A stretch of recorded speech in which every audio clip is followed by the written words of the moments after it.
Hi friends, ಎಲ್ರಿಗೂ welcome ಅಂತ ಹೇಳ್ತಾ ಇವತ್ತಿನ ನಿಮ್ಮ ಮೊದಲ ಪ್ರಶ್ನೆ ಬಂದು ಭಾರತದ ರಾಷ್ಟ್ರೀಯ ಚಿಹ್ನೆಯಲ್ಲಿ ಎಷ್ಟು ಸಿಂಹಗಳಿವೆ? Option A 4, option B 3, option C 2, option D 6.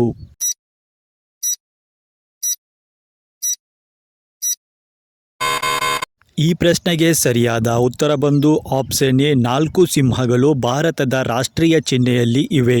ಮುಂದಿನ ಪ್ರಶ್ನೆ, ಭಾರತದ ಯಾವ ರಾಜ್ಯದಲ್ಲಿ ಜೋಗ್ ಜಲಪಾತ ಇದೆ? Option A Tamil Nadu, option B Punjab, option C Karnataka, option D Rajasthan.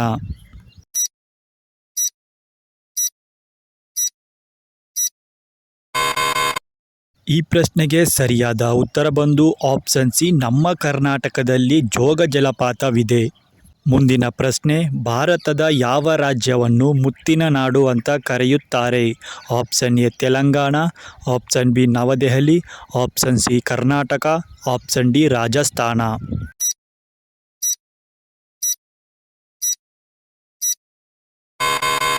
ಸರಿಯಾದ ಉತ್ತರ ಬಂದು ಆಪ್ಷನ್ ಎ ತೆಲಂಗಾಣವನ್ನು ಮುತ್ತಿನ ನಾಡು ಎಂದು ಕರೆಯುತ್ತಾರೆ. ಮುಂದಿನ ಪ್ರಶ್ನೆ, ಭಾರತದ ಮೊದಲ ರೈಲು ಯಾವ ವರ್ಷದಲ್ಲಿ ಆರಂಭವಾಯಿತು? Option A 1947, option B 1958, option C 1853, option D 1996.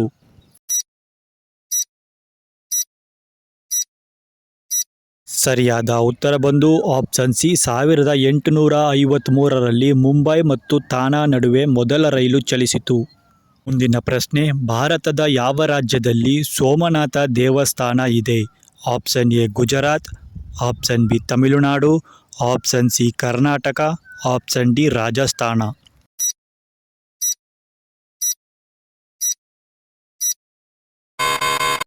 ಸರಿಯಾದ ಉತ್ತರ ಬಂದು ಆಪ್ಷನ್ ಎ ಗುಜರಾತ್ನಲ್ಲಿ ಸೋಮನಾಥ ದೇವಸ್ಥಾನ ಇದೆ.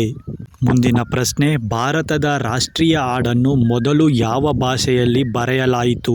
Option A Hindi, option B Punjab, option C Bengali, option D Sanskrit.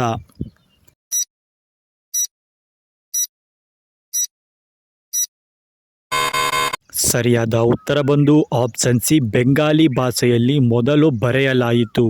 ಮುಂದಿನ ಪ್ರಶ್ನೆ, ಭಾರತದ ಯಾವ ರಾಜ್ಯದಲ್ಲಿ ಲೋಟಸ್ ದೇವಸ್ಥಾನ ಇದೆ? Option A Maharashtra, option B Karnataka, option C New Delhi, option D Gujarat.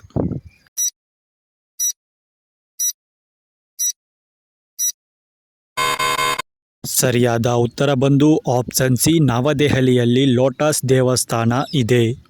ಹಾಗೆ ಮುಂದಿನ ಪ್ರಶ್ನೆ, ಭಾರತದ ಯಾವ ನಗರವನ್ನು ಸಿಟಿ ಆಫ್ ಪ್ಯಾಲೇಸ್ ಅಂತ ಕರೆಯುತ್ತಾರೆ? Option A Jaipur, option B New Delhi, option C Mysuru, option D Hyderabad.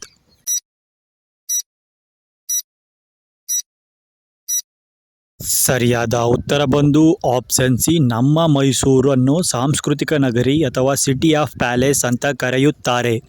ಇಷ್ಟೊತ್ತು ವಿಡಿಯೋ ನೋಡಿದ ಎಲ್ಲರಿಗೂ ಧನ್ಯವಾದಗಳು ಅಂತ ಹೇಳ್ತಾ ಮತ್ತೊಂದು ಸೀರೀಸಲ್ಲಿ ಇಂಟ್ರೆಸ್ಟಿಂಗ್ ಪ್ರಶ್ನೆಗಳ ಜೊತೆ ಬರ್ತೀನಿ. ಅಲ್ಲಿವರೆಗೂ ಎಲ್ಲರಿಗೂ ಟೇಕ್ ಕೇರ್.